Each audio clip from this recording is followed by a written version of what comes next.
What we are doing today is figuring out the trig values of the special angles, and this is so unbelievably awesome.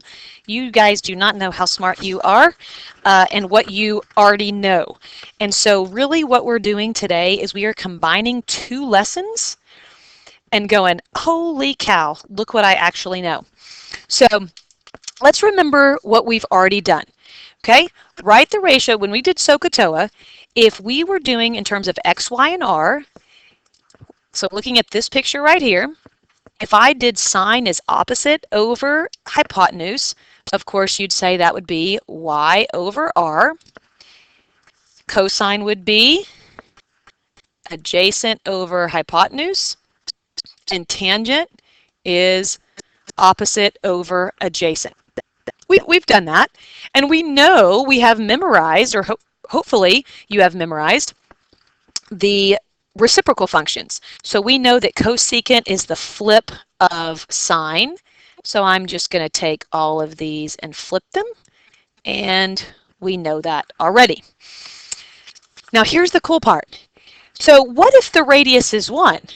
So if the radius is 1, then if I put y over 1, well, what is that really? That's really just y. And if I put x over 1, that's really just x.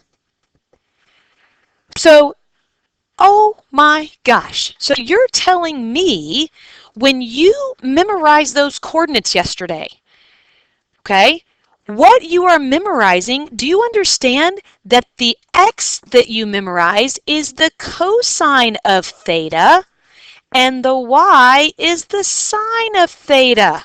How cool is that? It's awesome. Now, tangent, of course, you're going to do everything from sine and cosine. Well, tangent, yes, you can say y over x, or you can say sine over cosine. Cosecant is, of course, yeah, I could put 1 over sine. And I'm writing both versions here because I know it'd be 1 over y. I get that. I could write it 3 different ways. 1 over sine, 1 over y. Or I'm just going to say the word, flip the sine. Isn't that what 1 over means? It means flip. Okay, so flip the y coordinate. This will make a lot more sense when we do examples, I promise. Secant would be 1 over x. Or in other words, flip the x coordinate or flip the cosine. Okay? And cotangent, I don't like to flip. I don't like to do tangent and flip. I just go straight for x over y, or in other words, cosine over sine. So guys, this unit is a lot of memorization. You have to know where the angle is. You have to be able to get its coordinate. And you have to memorize what these things are. If you put all that together, you can evaluate any of these trig functions. Now, again, some of you will get it very quickly. Some of you it'll take you a little bit. That's okay. We just have to get there. So I'm going to go through the kind of the steps of your thinking process. Okay, the sine of 45. In your brain, you need to think, okay, where is 45 degrees? Well, 45 degrees is, of course, in quadrant 1. What is its ordered pair? Its ordered pair is square root 2 over 2, square root 2 over 2. Yes? Now, which one of those ordered pairs what number am I going to look at? Well, by what we just did, cosine is x, sine is y. So this is the cosine of 45. This is the sine of 45. So friends, your answer is square root 2 over 2. Let's do a couple to get the idea. Okay, cosine of 30. Let's mark where 30 is. That's there, not quadrantal, but right there. Think of its ordered pair. Well, visually speaking, okay, that's that 1/2 and square root 3 over 2. Is it longer in the x or the y? Well, it's long in the x and short in the y. It's in quadrant 1, so they're both positive. Now, which one of those numbers am I going to look at? Well, I'm going to look at the x because it's asking me for the cosine, and I know that the cosine is x, So I have square root 3 over 2. What about tangent? Tangent, let's mark it. Let's write its ordered pair. Short in the x, long in the y. Now notice that tangent is y over x, or sine over cosine. Friends, let's not make our lives difficult. Do you notice that the denominators of these two things are the same?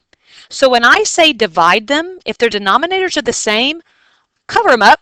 They're going to cancel each other out. So literally, if I were teaching in class, I'd say, put your fingers right here, and I'd cover them up, but obviously you can't see that. If I cover up the 2's and do y over x, what do I get for the tangent of pi over 3? I get square root of 3 over 1, which of course is the square root of 3. How easy is this? We're just combining the stuff that we've already known. And there are some of you that are like, oh my gosh, Miss Pruitt, do I have to write out like the circle and draw and write out the ordered pair and do? No, but this is our first time. So you need to write out all that you need to write out, okay? So yes, eventually you're going to almost visualize it in your head and be able to get it very quickly, but it is our first time, so we'll get there, okay? But no, you do not have to show me that to get full credit. Sine of pi over 6. Why don't you try 4, 5, and 6 here? Mark it. Okay? Ordered pair. Long in the x, short in the y. So which one do I look at? Well, it asks for sine. So sine is the y coordinate. So I look and I write down that answer. So the sine of pi over 6 is 1/2. The cosine of pi over 3. Again, boom, 1/2 square root of 3 over 2. The cosine is the x, so that's also 1/2. And what about 45, the cotangent of 45? Well, 45 is here, square root of 2 over 2, square root of 2 over 2. And then if you do x over y, again, you can still cover up the 2's. If you do x over y, well, I'm dividing square root of 2 by square root of 2, same number. What do you get? And you get 1. So that's the thought process of really all that you're going to be doing. Now, in a minute, we're going to get into other quadrants besides 1, but we wanted to focus on quadrant 1 to get you to understand the process. Now let's go to the next one, the quadrantals. Again, those shouldn't be difficult. We're going to go through the same process we did on those as well. So being that I have a circle here, I'm going to go ahead and can we just label the points? If I ask you right now, let's label these points. If I said write the ordered pairs, shouldn't you should be able to do those pretty quickly, I think. So here's what we got. That does not take long to do. So honestly, I'm going to be kind of using my pen and just kind of, and not drawing it every time, I'll kind of point to the circle or color in the circle that I'm talking about. If I say the sine of 3 pi over 2, well, where is 3 pi over 2? It's this one. The ordered pair is 0, -1. Which coordinate do I look at? Well, sine is the y, so my answer is -1. Cosine of 180. Where is 180? Well, 180, erase that pink one, 180 is right here. Okay, the cosine is the x coordinate. So my coordinate is -1, 0. My x coordinate then is -1. Done. Cotangent of 90. Here's 90. I'm going to do this one over here. So I have 0, 1. I think we'd all agree that's the ordered pair. Now what is cotangent? Cotangent is x over y, or cosine over sine. So I have 0 over 1. Is 0 over 1 an okay number? Yes, that's 0. So the cotangent of 90 is 0. Let's see what else we got here. tangent of pi, negative pi. So where's negative pi?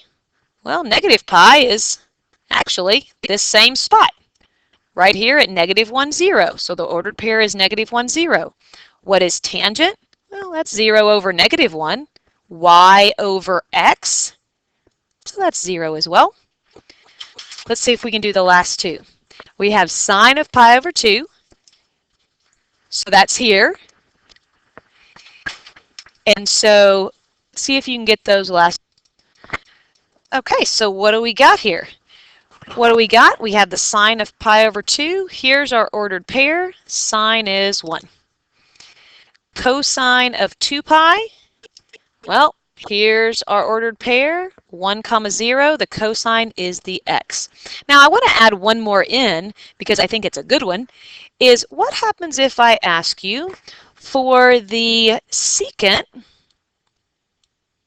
the little trick question here. What is the secant of pi? Nope. What is the secant of pi over 2? I like that one better. So the secant of pi over 2, well, pi over 2 is, the ordered pair is 0, 1. We know that secant is to flip the x-coordinate. What happens when you flip 0? What do you get? You get, think of this as being 0 over 1. So if you flip 0 over 1, friends, what do you get when you have 0 in the denominator? That is undefined. I will accept two answers. You can either write the word undefined or abbreviate.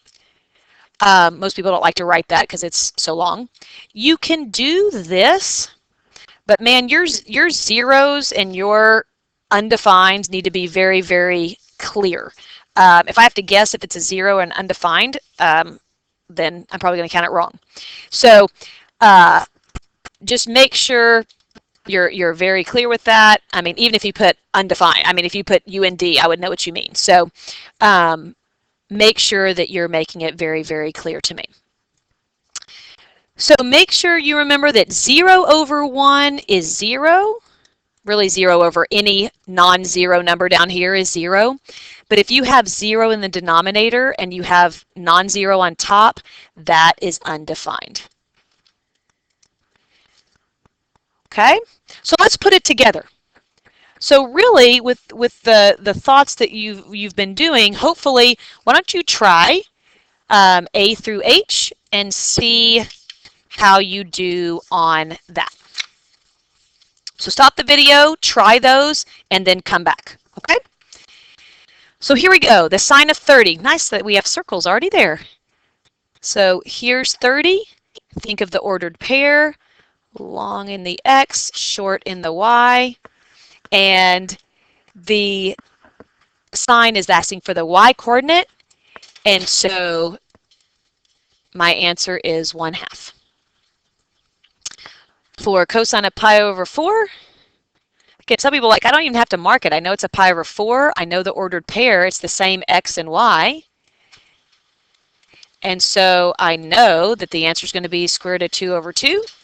And you are right. But I looked at the x because it said cosine. Cool. What about tangent of pi over 6? Well, let's go through our method. Where is pi over 6? It's also here. Its ordered pair is square root 3 over 2, 1/2. So it's actually the same. Of course, 30 and pi over 6 are the same. Remember with tangent, my suggestion is cross out the 2's, the denominators. And so we have y over x. So I'd get 1 over the square root of 3. But remember with rationalizing, how do I want you to write that? I want you to write that as square root 3 over 3. Because again, if you multiplied by square root of 3, you would get square root 3 over 3. Perfect. Hopefully you're kind of going, this is easy. This is no big deal. Sine of pi over 3, it's up here, close to the y. So it's short in the x, long in the y. And so I get square root of 3 over 2. Now, here's the deal. You go, okay, you're doing everything in the first quadrant. And again, we don't want to do a ton in the notes because there's only so many questions we can ask. And so we want you to, and that's why we have a lot of homework, because it is drill and practice, and for you to get that. So you're like, oh my gosh, we've never done anything outside the quadrants. People, people. Doesn't matter. You've done ordered pairs outside the quadrant. So let's look. The cosine of 7 pi over 4. Mark where 7 pi over 4 is. Right here. Write the ordered pair like you did yesterday. Square root of 2 over 2, negative square root of 2 over 2. Correct? You're doing the same thing. What is the cosine? Cosine is x. So is the x positive or negative? Well, visually, look at it. You're going to the right. So my answer is square root 2 over 2. All right. Sine of 120. Mark it. Ordered pair. Short in the x, long in the y.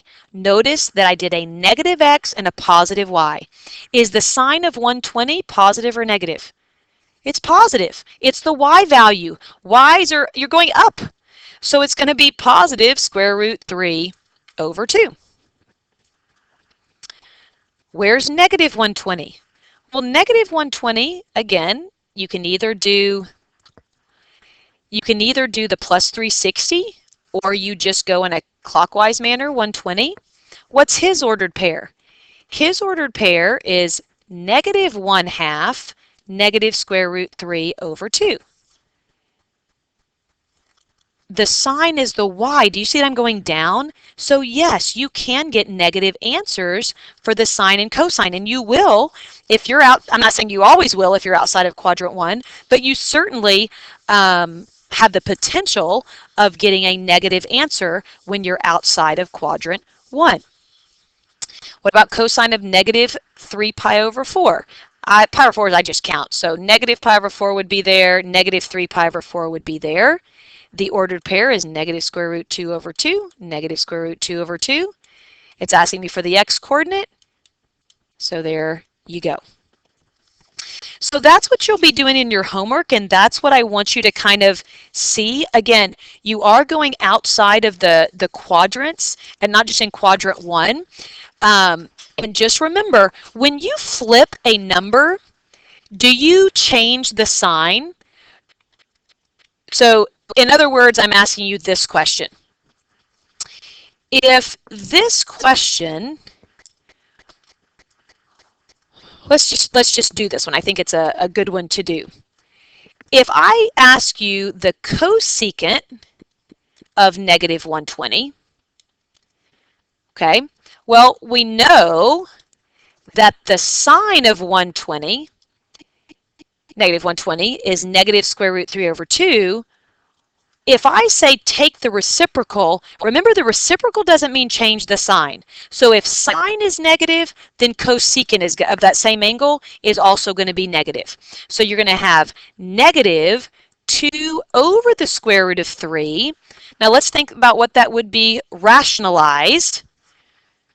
So times the square root of 3 over square root of 3. What answer would I want you to say? Negative 2 square root of 3 over 3. And in the same way, let's do one more over here. If I said, what's the secant of negative 3 pi over 4? And for that matter, I want to be very clear. It's not because of this negative that this is negative, because you know that negative 3 pi over 4 and 5 pi over 4 are in the same spot. The fact is that it's right here. So if it said secant of negative 5 pi over 4, again, you would write the ordered pair, negative square root of 2, negative square root of 2. You would flip the x value. So you would have 2 over root 2 and negative, because again, you don't change the sign. What is that really? Well, guys, remember, we rationalized to get this. Okay? So if you think about rationalizing this again, you would have negative 2 square root of 2 over 2. So that's just negative square root of 2. So it's kind of handy to, again, these things, y'all, they're special angles. They get repetitive. So I would suggest kind of memorizing that, you know what, when I flip this, I just get square root of 2, or negative or positive, depending on the sign. But that saves you some time. So that's what you'll be doing in your homework tonight. So remember that about the undefineds and the zeros and such, and you will do awesome. I think I'll be honest, we didn't have you do secants and cosecants other than the quadrantals, so that's kind of a little preview for tomorrow. So, but it kind of gets you in the habit of seeing things. So you'll just be a little advanced. All right, sweet deal. Peace out.